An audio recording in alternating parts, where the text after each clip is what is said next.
me, my topic naman is about the freedom that additional income creates. So, hi again everyone. So, when I used to think that about income, yung focus ko lang noon mainly is to pay the bills, cover our daily needs. So, I believe that as long as one source of income is enough to get by, okay na. There's no need to think about other things beyond that. So, however, nagbago yung perspective ko when I realized that additional income is not just about earning more money, but it creates also freedom and more opportunities. So, kasi with one income stream, we can move beyond simply surviving month to month, paycheck to paycheck only.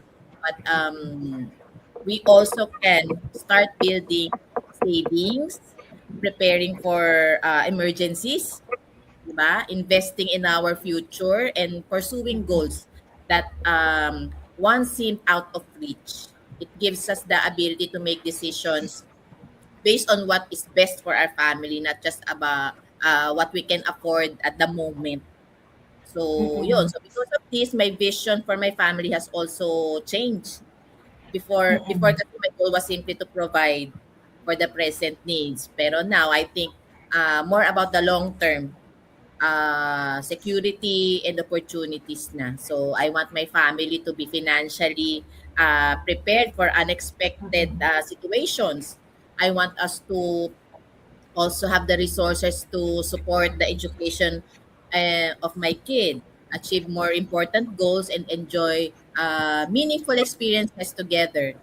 So, yon, without the financial stress. So, having Yes. multiple streams does not guarantee wealth, but it can provide greater flexibility and peace of mind na rin. So, it open doors that na hindi kaya ng single income source, na hindi lang kaya ng single source of income lang, 'di ba? So, 'yun. That is why ayun, that is why my perspective changed. I no longer see additional income as just extra money. I see it as a way to create more choices, more freedom, more opportunities for the future. 'Yun, that's it for me. Do we have comment? I think we Meron ata tayo.